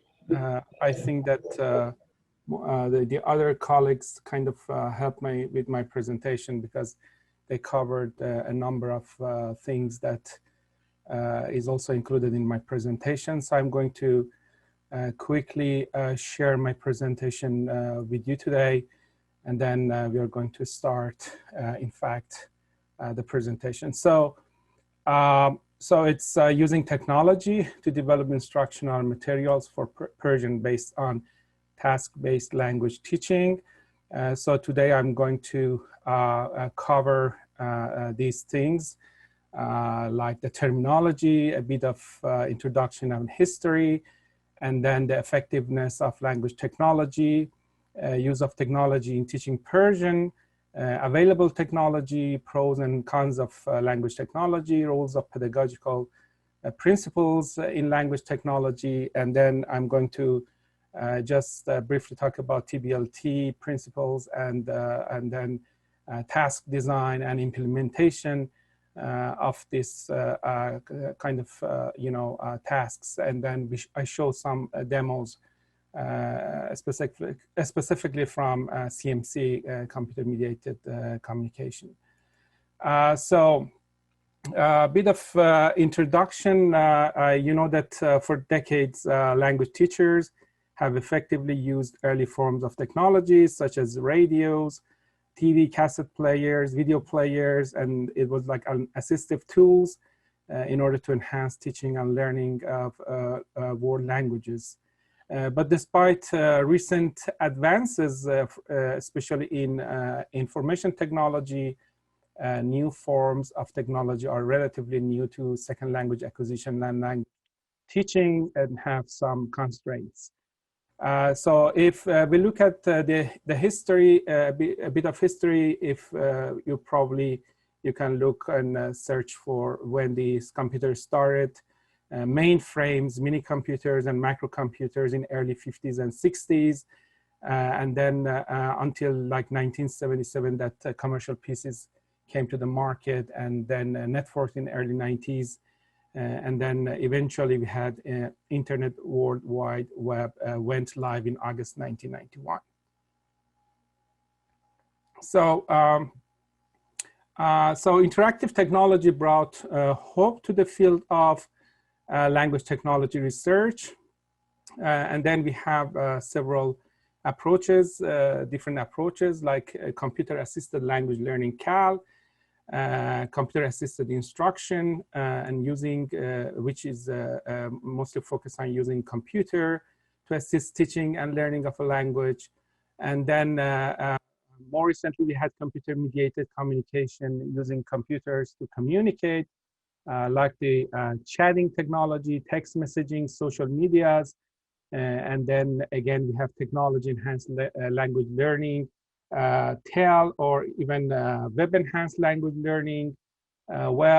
This is like utilizing technology to enhance language learning. So the emphasis moves from computer to technology and web as a medium. So,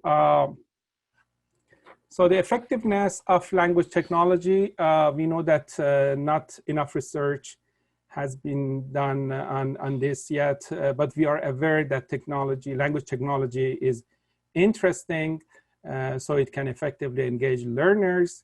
Language technology can provide multimodal input like audios, videos, pictures.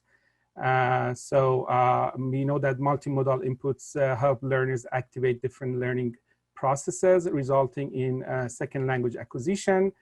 And then language technology is adjustable to learners' pace, so creating less stress and anxiety.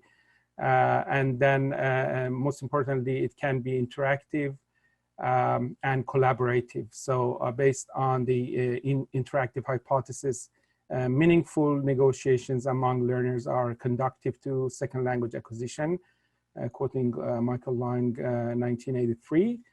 And then, and also collaboration in building knowledge together, which entails socio-cultural interaction, is also beneficial to language learning. And also language technology can be used to simulate some real-world tasks, like games, virtual reality, simulators, and it can integrate all language skills, including cultural awareness, and it can utilize different communicative modes, which was mentioned by my other colleagues, interpersonal, interpretive, and presentational. So it can enhance language learning if there is a purpose for it and an expertise to utilize it. In my chapter in the book, I looked at use of technology in teaching Persian.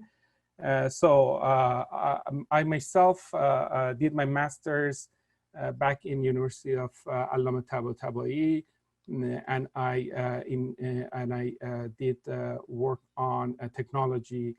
At the time, I called it DASFA, Dars Afzar Zaban Farsi, which was elementary Persian courseware. I introduced a prototype application at the time, which was developed by Macromedia, which was now is part of Adobe in 1999. So it was based on core principles of facilitating the acquisition of vocabulary using rich multimodal input, photos, audios, videos, and then enhanced text and things like that. I also looked at some other works that have been done in Iran.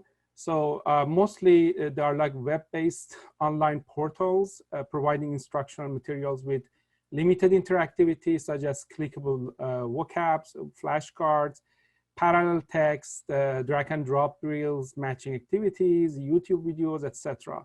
So these are a number of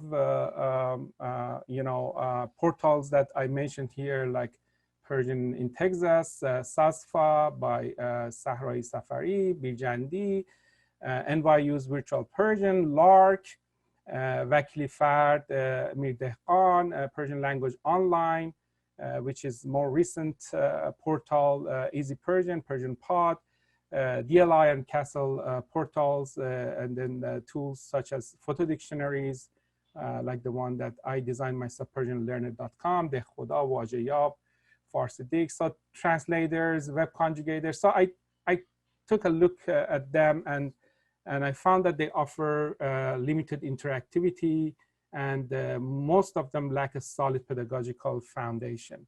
So I should say that part of the limited interactivity is because of the technology limitations. Smart technologies such as speech recognition, text-to-speech synthesis, natural language understanding, and machine learning should become available to fix these issues. I know that عصر گویش پرداز in Iran has started to work on these technologies, and they already have TTS and ASR that is working, but we have not yet started to using them, utilizing them in our language applications or in the language learning technology. So there is a need to ground this the language technology in innovative and effective pedagogical foundations, so that real interactivity can be brought to blended classrooms and language instructions until smart technology becomes available.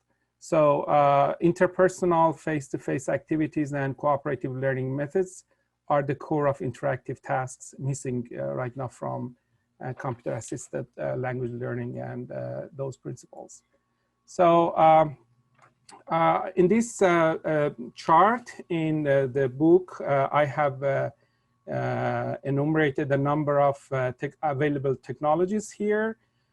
So as you see, we have multimedia-based, LCD projectors, TV, radio, cassette players, things that have been already there.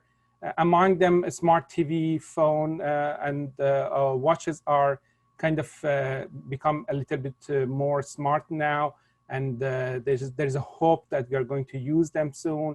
The interactivity is still limited to like tablets and smartphones and watches. And the other ones that you look at here, you see that there is limited interactivity. They're not yet that much smart that we can use, and it's except for like more text-based things like spell checkers and grammar checkers, word processors, like the one in Persian is VRSTR, which in fact use with the grammar and spelling. And then finally, natural language processing or natural language understanding like taggers, parsers, things that are smart and they can in fact bring interactivity. So we are looking at those things. And here I recently did something, brought a kind of older technology to my classroom that I'm going to show you. That's the LED light board.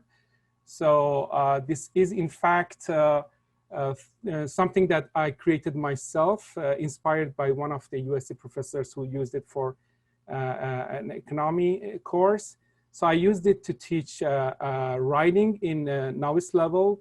So this is a plexiglass light board, which is, I added like strips of LED to it. And then when you put it in front of the camera, and with a bit of, other things, then you can show the Persian from right to left correctly. It will be illuminated and it will be easily, readable for a student. So this is a picture of myself teaching like some of those, writing some of those vocabulary items with LED light board technology.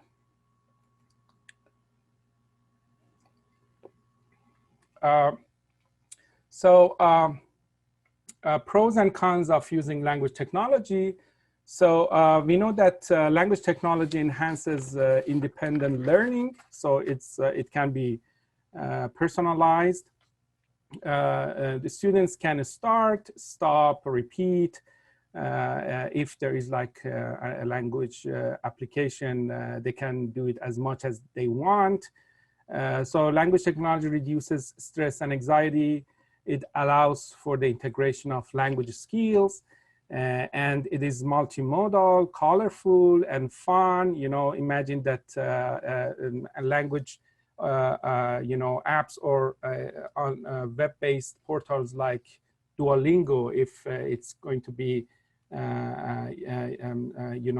available to Persian, then it's games and still it's good, it's a lot of fun. I have used it for learning other languages and I found it still useful.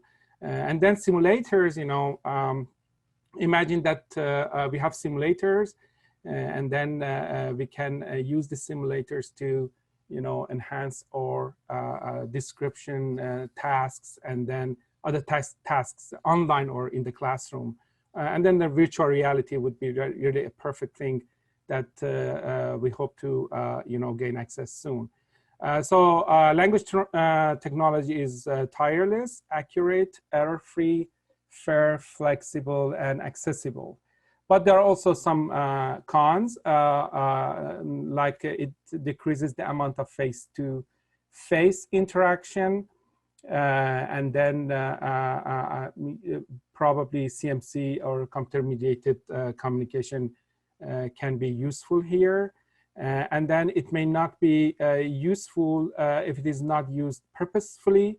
So the role of instructor is very important here. So even if everything goes like online and technology, still we know that there is an instructor behind all those algorithms. So I think one of these in the literature, many people mentioned that there is no threat to the instructors of this language, So it is, however, emotionless, and it currently lacks the intelligence of the classroom instructor. So these are, so let me go ahead. So road of pedagogical principles, you just displaying a video clip, playing an audio file, or chatting is not really serve the purpose of this. So what should we do? We have to go find a pedagogical principle that develops meaningful and purposeful tasks, increases fluency and accuracy, provide rich and comprehensible input and output. So I think that TBLT is a very good, candidate for that. Tasks are real work things, about tasks. So, then TBLT, we know that promotes learning by doing. And then we can design tasks in order to do things like that. So the task principles you can look at along 2003, and other colleagues mentioned about that. So I have designed a CMC task. It was like adapted from Brandel. So it's apartment hunting with a roommate. It's a negotiation or decision making type task. You can implement it with through the Zoom, Skype, any other social media simultaneously, and then you can pair students like students N and B. So I'm going to show you, there are like this student A has this set of things that needs, for example, have a roommate. So looking for like this kind of criteria to find that apartment, and a student B has this. So you are giving these two lists to different students, or to different students, and then you are going to give them this list, this combined apartment list, and they're going to look at this list, and then they're going to negotiate on the chat, like on Zoom, on this different apartments that are available. They have to, give up some of their preferences, and they have to, accept the other things. So in the list that we gave this to students, some of the things here are very important for them. So it kind of pushed them to, you have to focus on their preference and say that, oh, it should have, for example, this criteria, and it cannot lack that. So other tasks like storytelling that can be done through a kind of technology I introduced as Pixton. So you can go to pixton.com and register for free. And if you have like 30 students, you are going to pay like very nominal fee. And then there you can ask the students to do a project-based thing, something like this one, a comic strip, in which students are going to type in Persian, are going to record themselves in Persian, and then it can be done at real time. So students can sit at their own home and work on the same project together. So it's a very good medium to, be, using the principles of task-based and the other things that are important. So that's it. So this is my end of my presentation. If you have any questions, I will be happy to, talk about things, those things. Okay, good. Thank you, Dr. Najumian. Now we'll have the Q&A session with your questions. Sorry. The first question from Mariam Mohaqiq for Dr. Shabani Jadidi. Thank you, Ms. Mohaqiq. Glad you are here with us. Had there been any study on those who constantly use a mix of languages, say L1, who integrate considerable L2 while using L1? Does it have negative or reinforcing impact on language competencies in L2? Thank you, Mariam John, for your question, which is a very valid question. Like I showed you about L1 and L2 mental lexicon integration, this is expected that we would code switch. So using L1 in L2 and vice versa. The use of L2 in L1 is called attrition, language attrition, and there aren't a lot of research done in Persian. There is one person I know of who does research on Persian attrition, and that is Khadija Gharibi. You can search her and read about her. You can see examples in BBC Persian articles, which we will see that there is obvious influence from English into Persian. And then the opposite way around, use of L1 in L2 is more, and there is a lot of research done on that. And that is what Dr. Megherdoumian mentioned a bit in her work today, and the heritage learners and their influence of L1 and L2. There is also interlanguage that the second language learners they form, and the interlanguage and the code switching are both discussed in 2 chapters of this volume, chapters 26 and 27 by Drs. Ghaffari and Shahrzad Moutian and Louis Gebhardt. And whichever we are more exposed to, L1 or L2, that is the language that will be more salient. So that is what I can say. I hope it answers your question. Thank you very much, Dr. Shabani Jadidi.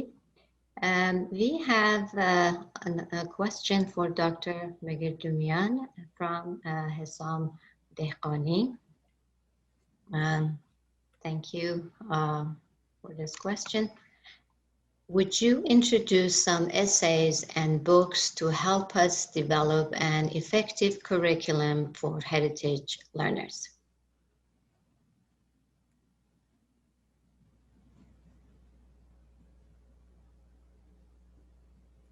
Am I on mute? Can you hear me now? Okay. I'm not aware of any books, but most of the work that I've seen has focused on identity for heritage, identity formation in the classroom or identity development. There's very few that focus on what basically I was presenting, which is specific needs, characteristic needs of the heritage speakers and developing those. The only ones I've seen that really focus on that has been for Spanish. So the main goal would be to not just use obviously a second language curriculum, but to focus on things that are specifically weaker points for heritage speakers. And so for example, subjunctive is something that's difficult for L2 speakers, and a lot of classrooms focus on that. But the heritage already have internalized most of that. So the focus should be more on things like we saw, like interference effects and like formal language instruction, perhaps even explicit instruction. I have one paper, but where I propose more of a discovery approach. So leverage the knowledge that the speakers already have of their language, of their grammar, and try to have them discover it themselves, that they already know it and they can just formulate it. And do a comparison between that conversational language that they know and the formal language, because that's where a lot of the literacy issues also arise. maybe if I can do a little advertisement, Ilham Sadegholvad from UC San Diego and I are actually working on some material for heritage language teaching, but that's not obviously available yet. Hope that answers, but yeah, I don't know any specific to just name them at this point, sorry. There is a question by Pur Mohammed for Dr. Quay or other panelists. Applying the communicative method fully seems especially difficult during the earliest stages of teaching Persian. When would you say the instructor may insist on communicative method in an elementary course on Persian, and what strategies would you recommend? Okay, so this is a great question. Basically, how do we apply the communicative approach straight out the gate when students are coming in with zero knowledge?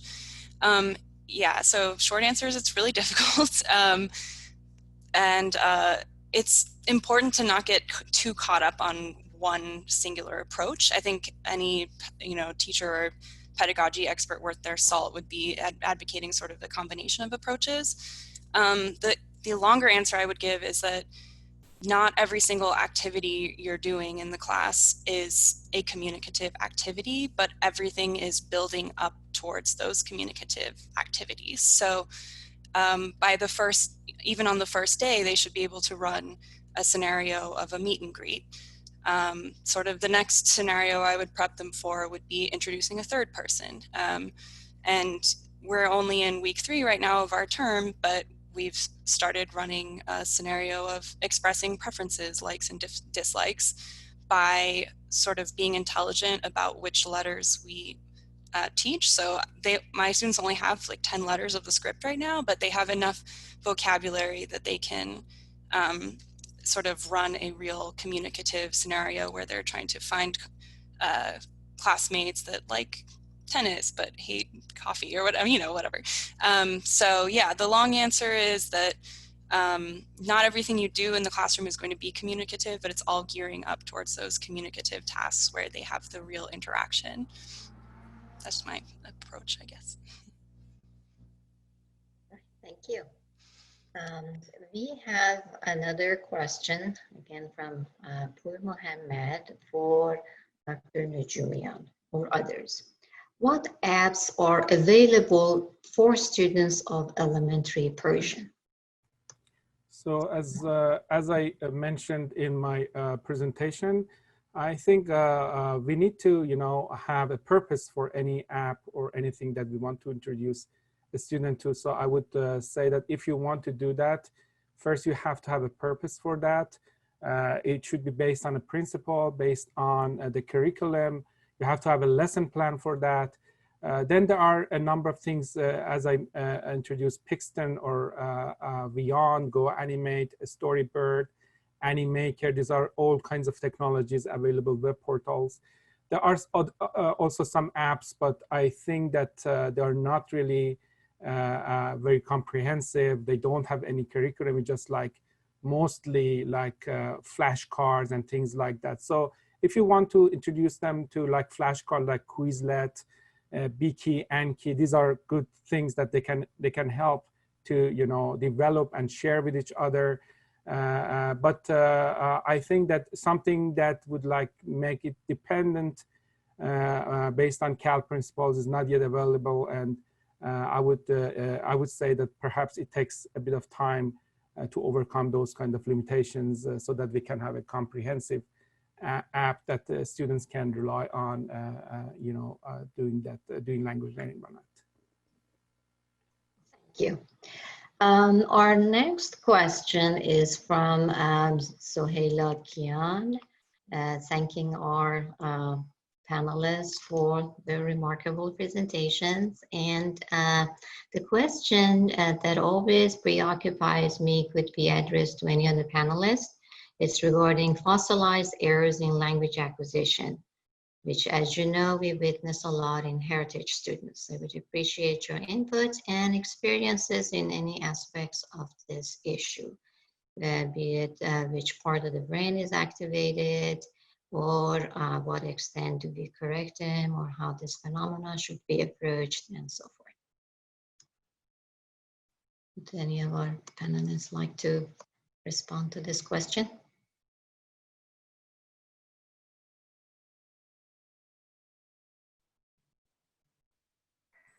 I mean, so I think part of the interference effects in heritage language fits in this category. I can't talk about the brain functions on this one, but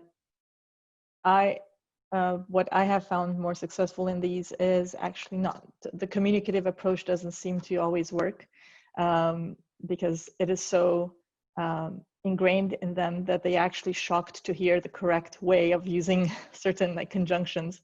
So either an explicit approach, or like I was saying, I've tried also doing a comparative approach where they try to write their own version versus how it's written in language and in writing in Kitab, let's say, and then do a comparison, this comparative discussion in class. That way they kind of, it makes them realize the differences more overtly and concretely, instead of when you do the communicative approach and it's very implicit, they don't really pick up on some of those. That would be my recommendation on those ones. Thank you very much. We are out of time. Thanks to all the panelists for their valuable contributions. Thanks also to our audience for joining us and for the discussion. And thanks to the organizers as well as the co-sponsors of the panel. Goodbye and have a good day.